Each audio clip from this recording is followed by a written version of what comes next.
우리는 오늘 본문을 통해서요, 그동안 우리가 알고 있었던, 여러분이 알고 있었던 그 하나님과는 좀 다른 아주 낯선 그런 하나님을 만나게 됩니다. 그래서 어느 주석가는 오늘 본문을 두고서 성경 전체에서 가장 충격적인 장면이다, 그렇게 말하기도 합니다.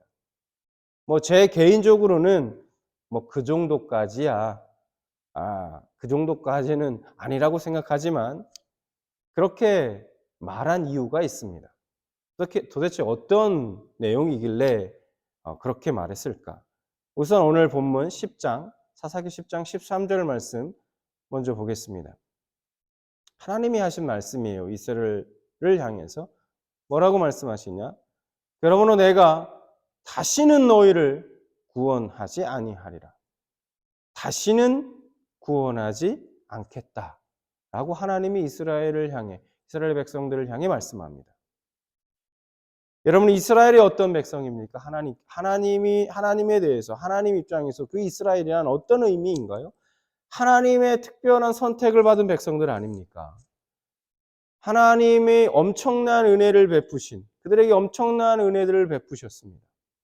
그들이 지금 가나안 땅에 정착하게 된 그 과정들을 우리가 생각해 봐도 하나님께서 이스라엘에게 어떤 은혜를 베푸셨는지, 지금까지 얼마나 큰 은혜를 베푸셨는지 우리는 잘 알 수 있습니다.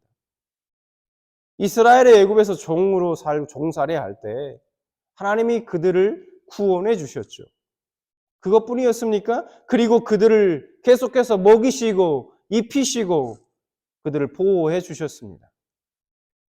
그런데 그런 하나님께서 지금 이스라엘에게 뭐라고 말하고 있느냐? 뭐라고 말씀하고 계십니까? 나는 다시는 너희를 구원하지 않겠다. 그렇게 말씀하고 계십니다. 이 말씀은 이스라엘의 하나님이 나는 더 이상 너희 하나님 되기 싫어. 나 너희 하나님 이제 그만둘래. 그렇게 말씀하신 거예요. 너희들 하나님 안 하겠다. 라는 것이죠. 이런 하나님의 모습은 어떻습니까, 여러분? 지금까지 우리가 알고 있던 그런 하나님의 모습과는 많이 다르지 않습니까? 우리가 기대하는, 우리가 알고 있는 하나님의 모습과는 많이 다르다는 거죠. 뭔가 하나님의 성품과는 좀 어울리지 않는 말씀처럼 들린다는 거죠. 그러면 하나님은 도대체 왜 이스라엘 백성들에게 이런 말씀을 하셨을까요? 우리는 이렇게 생각할 수 있습니다. 이스라엘이 진짜 엄청난 죄를 지었구나. 엄청난 죄를 짓고 그들이 하나님 앞에 회개하지 않았구나. 회개도 안 하고 그렇게 해서 하나님이 정말 화가 나셔서 그냥 한번 하신 말씀이겠지. 아니면 이유는 잘 모르겠지만 아무리 그래도 하나님이 이런 말씀을 하신 거는 이거는 좀 너무한 건 아닌가? 선을 넘으신 거 아닌가? 둘 중 하나일 거라 생각합니다. 그런데 여러분, 이런 하나님의 말씀을 우리가 이해하기 좀 어렵게 만드는 이유가 있습니다. 더 어렵게 만드는 이유가 있어요. 여러분, 이 말씀을 언제 하신지 아십니까? 하나님이 이 13절에 이 말씀을 언제 하셨냐면 이스라엘이 자신들의 죄를 하나님 앞에 자백하고 하나님 우리가 이런 죄를 하나님 앞에 졌습니다. 그리고 그 회개의 모습을 보인 후에 이 말씀을 하셨다는 거예요. 이스라엘이 하나님께 이렇게 말했습니다. 10절 말씀 볼까요? 이스라엘 자손이 여호와께 부르짖어 이르되 우리가 우리 하나님을 버리고 바알들을 섬김으로 주께 범죄하였나이다 하니, 하나님 우리 잘못했어요. 우리가 하나님을 버리고 바알들을 섬겼네요. 하나님 저희가 잘못했습니다. 범죄했습니다. 그렇게 고백하고 있는 거예요. 이스라엘 백성들이 자신의 잘못을 고백하면서 하나님께 그 범죄했음을 인정합니다. 그런데 왜 하나님은 다시는 그런 이스라엘을 향해서 내가 다시는 너희를 구원하지 않겠다고 그렇게 말씀하신 걸까? 이런 하나님이 우리는 매우 낯설게 느껴진다는 겁니다. 여러분 낯설지 않으십니까? 하나님이 변하셨나? 우리는 이 말씀을 어떻게 이해해야 할까요? 그동안 하나님이 이스라엘을 돌보시면서 이제는 견디다 참다 못해서 폭발하신 걸까요? 여러분 우리가 생각하는 하나님의 모습은 어떻습니까? 여러분이 알고 있는 하나님은 어떤 하나님이시죠? 자비하시고 인자하시고 오래 참으시고 절대로 포기하지 않으시고 끝까지 그가 선택한 백성에게 은혜를 베푸시는 하나님. 이런 하나님 아닙니까? 우리는 그런 하나님을 생각합니다. 하나님을 생각하면 그런 하나님이 가장 먼저 떠오르죠. 맞습니다. 물론 맞아요. 하나님은 긍휼과 사랑이 무한하신 분이십니다. 하지만 그것이 하나님의 전부는 아니라는 거예요. 하나님은 인자와 자비가 영원하시고 그리고 풍성하시지만 그렇다고 해서 늘 용서만 하시는 분은 아닙니다. 문제가 뭐냐면 우리는 하나님에 대해서 우리가 원하는 측면만, 우리가 원하는 그 모습만 생각해서 하나님을 제한하거나 오해하는 경우가 있다는 거예요. 여러분 그래서는 안 됩니다.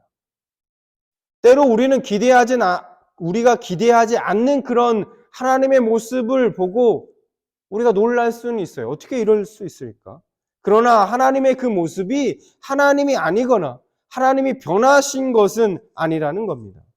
여러분 하나님이 변하실까요? 아니요. 하나님은 변하지 않으십니다.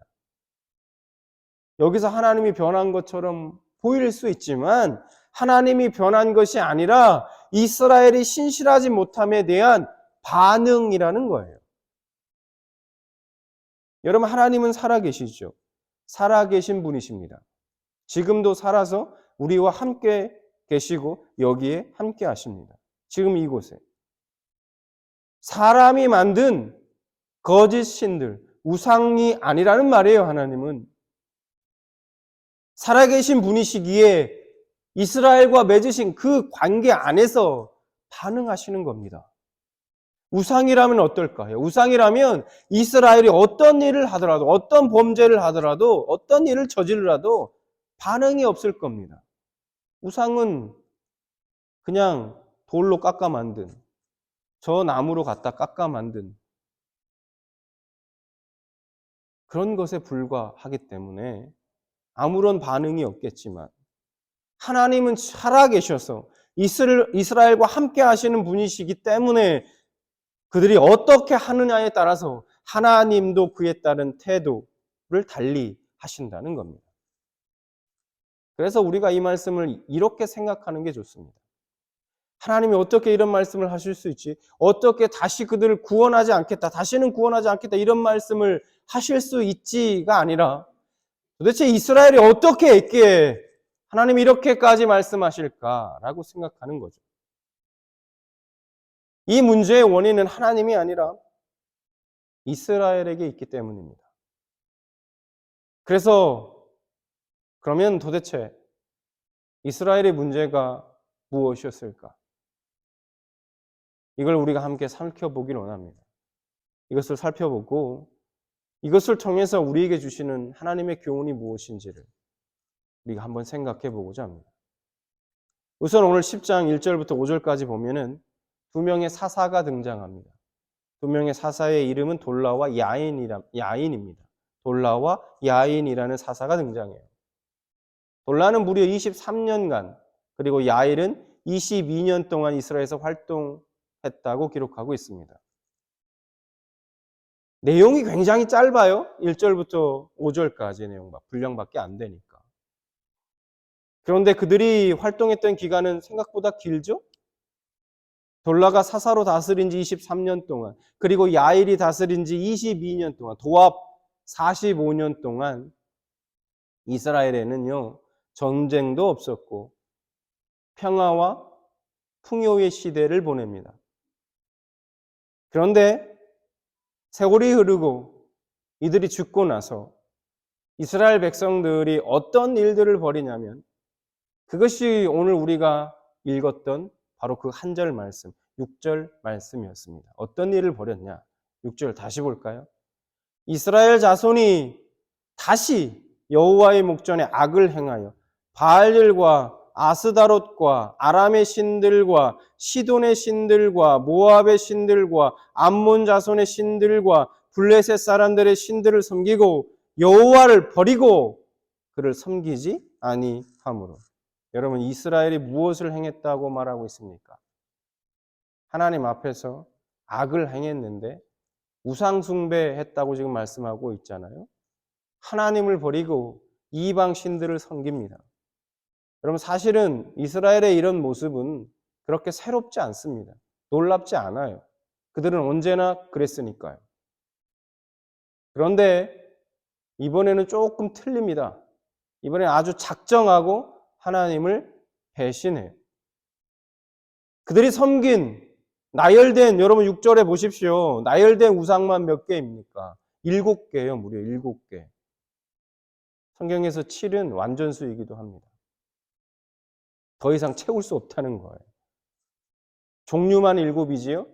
여기 보면 6절에 보면 아스다롯을 제외하고는 모두 복수로 기록되어 있습니다. 복수를 아람의 신들 이렇게, 그렇죠? 블레셋 사람들의 신들 이렇게 복수로 기록되어 있어요. 그러니 사실은 이스라엘 백성들의 삶이 여러분 우상으로 완전히 가득 찼다, 꽉 차 있었다고 해도 과언이 아닐 것입니다. 주위에 있는 그 가나안 땅에서 그 이방 족속들이 섬기고 있었던 신이란 신들은 다 갖다 섬긴 것입니다. 여러분 한번 생각해 보시기 바랍니다. 곰곰이 한번 생각해 보세요. 지금 그러면 이스라엘 백성들이 왜 이렇게 우상을 다 가져다가 섬겼을까요? 왜 그랬을까요? 뭐 간단합니다. 그냥 한마디로 말하면 잘 먹고 잘 살기 위해서, 행복하고 싶으니까. 그래서 그랬습니다. 뭐 다른 이유가 없어요. 그렇다면 이스라엘 백성들이 하나님을 떠나서 이렇게 많은 우상들을 섬길 때 정말 그들이 기대했던 삶을 살았을까요? 기대한 대로 됐을까요? 아닙니다. 오히려 그들의 형편은 더 나빠졌고 삶은 더 어려워졌습니다. 근데 여러분, 제가 방금 이야기한 그들의 형편이 나빠졌고 삶이 더 어려워졌다는 내용이 오늘 본문 말씀에 있느냐? 없습니다. 그럼 그걸 어떻게 알 수 있을까요? 여러분 한번 곰곰이 생각해 보십시오. 여러분, 이스라엘 백성들이 왜 그렇게 많은 우상을 섬겼다고 생각하십니까? 예를 들면 이런 거예요.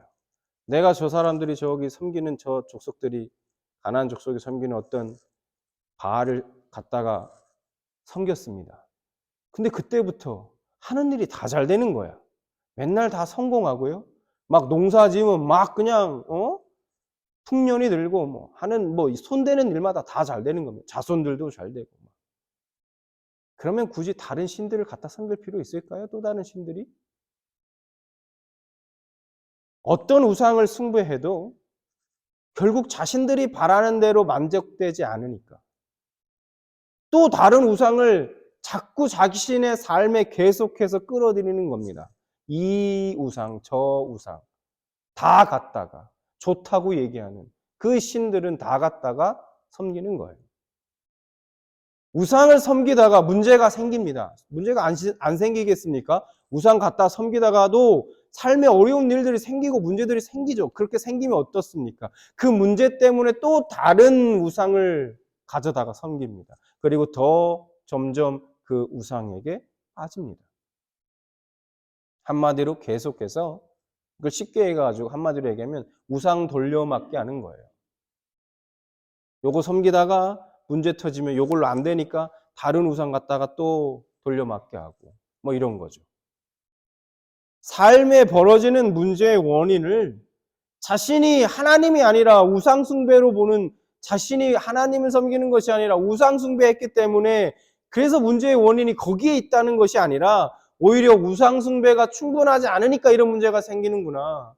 라고 자꾸 오해하는 겁니다. 여러분, 예를 들어 보겠습니다. 어떤 사람이 자신의 만족과 행복을 위해서 만약에 돈을 섬긴다고 할 때, 그러다가 그로 인해서 어떤 문제가 생기면 어떻게 생각하느냐. 아, 그래. 내가 돈을 충분히 벌지 않아서 그래. 나에게 돈이 충분하지 않아서 이런 문제가 자꾸 생기는 거야. 그 돈이 생겨야 이런 것들을 막을 수 있어. 이런 문제들을 해결할 수 있어. 라고 착각합니다. 그래서 어떻게 하느냐. 더 많은 돈을 벌기 위해서 돈에 매달리게 됩니다. 돈을 더 섬기게 되고 그 결과 문제는 더 커지고 점점 더 악화되는 것이죠.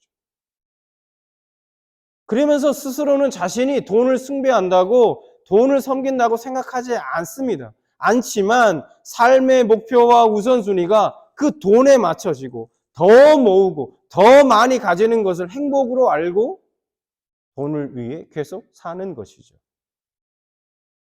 이처럼 하나님이 아닌 것을, 하나님이 아닌 다른 것을 하나님의 자리에 두면 그것은 곧 우상이 되고 사람은 그 우상에게 반드시 매이게 되어 있습니다. 문제는 하나님이 아닌 다른 것을 섬기는 것으로 시작된다는 거예요. 문제는 하나님을 충분히 섬기지 않는 것에 있다는 거예요. 우상을 충분히 섬기지 않는 것에 있는 것이 아니라 하나님 자리에 다른 것을 두는 것이 문제의 원인입니다. 이스라엘 백성들은요, 이거를 몰랐던 거예요. 이걸 몰랐습니다. 영적으로 너무 죽어있고 무뎌져 있으니 사실은 알 턱이 없습니다. 깨닫지 못하는 거예요.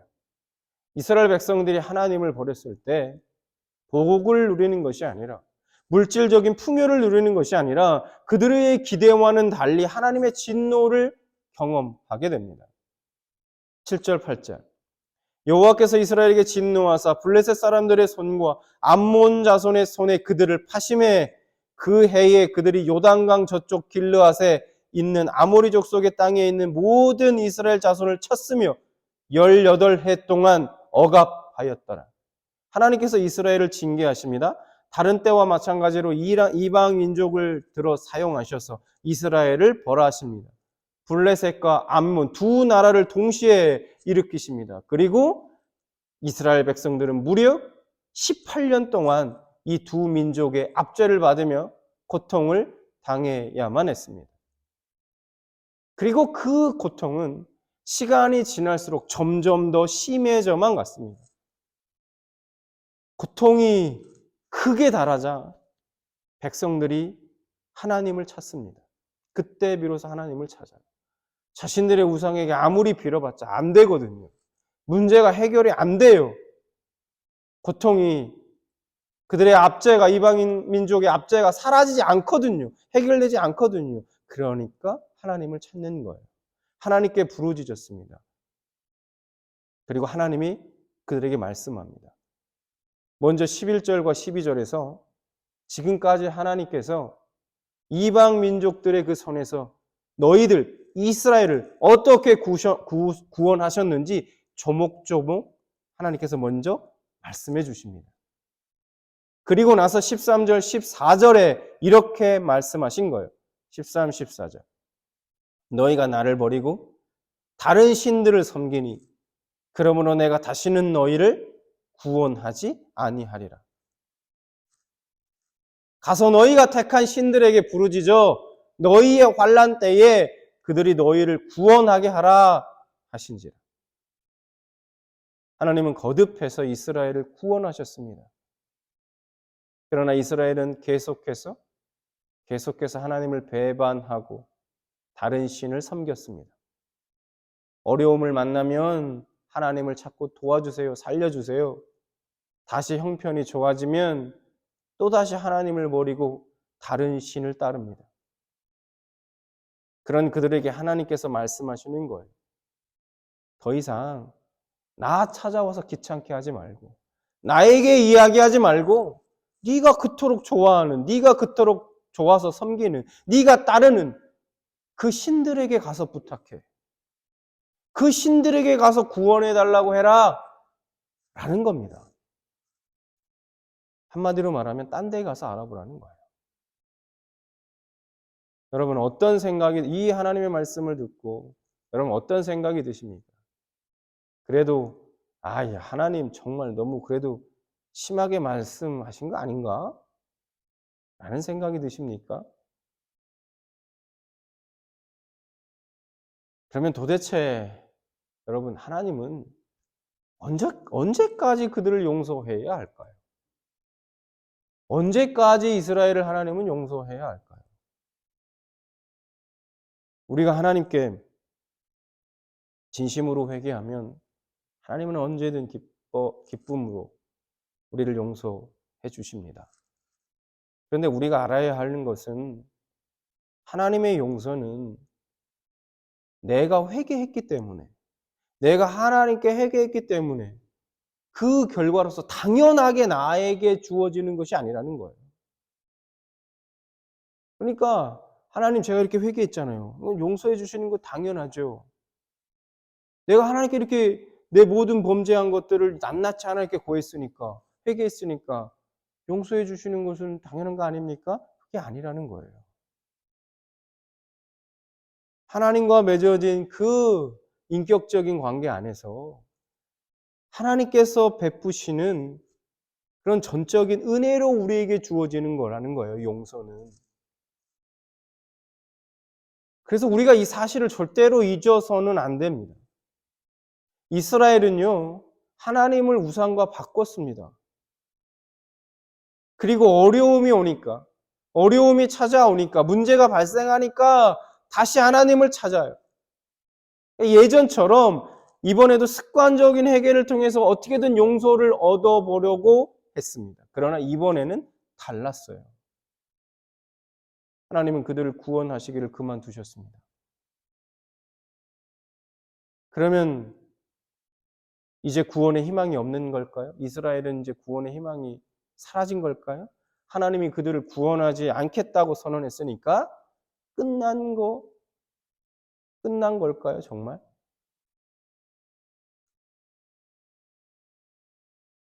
사실 끝나도 크게 할 말이 없습니다. 이스라엘이 하나님께 뭐라고 할 수 있겠습니까? 하나님이 우리에게 용서해 주시지 않는다고 해서 우리가 하나님 너무합니다 라고 할 수 있을까요? 어쨌든 예상치 못한 그 하나님의 반응에 이스라엘 민족이 당황했는지 그들은 좀 더 진지하게 회개하는 모습을 보입니다. 이번에는 말뿐만이 아니라 실제적인 행동을 통해서 잘못을 뉘우치는 모습을 보여요. 이스라엘은 하나님의 거절에도 불구하고 다시 회개합니다. 그리고 자신들이 그동안 섬겨왔던 이방신들을 다 제거하고 하나님을 섬깁니다. 15절 16절 이스라엘 자손이 여호와께 여쭈어 우리가 범죄하였사오니 주께서 보시기에 좋은 대로 우리에게 행하시려니와 오직 주께 구함나니 오늘 우리를 건져내옵소서 하고 자기 가운데에서 이방신들을 제하여 버리고 여호와를 섬기네.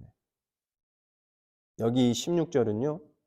사사기에서 가장 강력한 이스라엘의 회개입니다. 사사기를 통틀어서. 이런 이스라엘의 모습을 보신 하나님의 반응이 어떠셨을까요? 하나님 어떻게 반응하셨을까요? 이스라엘의 이 모습을 보고요. 하나님은 이런 이스라엘의 수고와 또 그들이 당하는 고통으로 인해서 근심하셨다라고 말하고 있습니다. 16절 여호와께서 이스라엘의 공고로 말미암아 마음에 근심하시니라. 하나님이 근심하셨다라는 이 표현은 사람의 언어로서 표현한 겁니다. 하나님이 진짜 근심하셨다는 거기 하긴보다는 사람의 언어로 이해할 수 있게 표현한 것이죠. 이 근심하셨다는 의미는 하나님께서 더 이상 보고만 계실 수 없었다는 거예요. 반복되는 죄와 습관적인 회개는 분명 하나님과의 관계를 망가뜨립니다. 결국에는 치명적인 결과를 낳아요. 하지만 정말 감사한 것은 그렇다고 해서 그 관계가 완전히 끊어지는 것은 아니라는 것이죠. 오늘 말씀을 보면 특히 이 16절의 말씀 속에서 하나님의 공의, 그리고 하나님의 자비하심 사이에 이게 절대로 만날 수 없는 이 두 가지 진리, 이 두 가지 사이에 타협할 수 없는 팽팽한 긴장감이 느껴진다는 거예요. 이 두 가지는 절대로 만날 수 없는 이 평행선과 같은 서로 반대되는 진리입니다. 공의와 자비는. 왜냐? 공의의 심판에는 여러분 자비가 개입될 수 없어요. 개입되는 순간 어떻습니까? 그건 이미 공의로운 재판이, 공의로운 심판이 아닌 거죠. 그런데 평행선과 같은 이 두 진리가 완벽하게 조화를 이룬 곳이 있다는 거예요. 그게 어딜까요? 무엇일까요? 공의와 자비. 이 두 가지 진리가 완벽하게 조화를 이룬 곳, 바로 십자가입니다. 그 십자가에서 하나님의 자비와 하나님의 공의가 완벽하게 조화를 이루었습니다. 하나님의 구원과 공의의 심판이 그 십자가에서 이루어졌고 또 완성된 것이죠. 예수님이 우리의 모든 죄를 짊어지시고 우리 대신 심판을 받으심으로 이제 하나님의 구원이, 하나님의 자비하심이, 하나님의 긍휼이 그 믿음으로써 우리에게 주어지게 된 것입니다. 이게 십자가에서 하나님의 공의와 하나님의 자비가 이루어졌다. 완벽하게 조화를 이루었다라는 겁니다. 우리는 그 십자가의 은혜로 구원받은 자들입니다. 다시 한번 말씀드리지만 여러분, 하나님의 용서는 내가 회개했기 때문에 그 회개의 결과로 당연하게 주어지는 것이 아닙니다.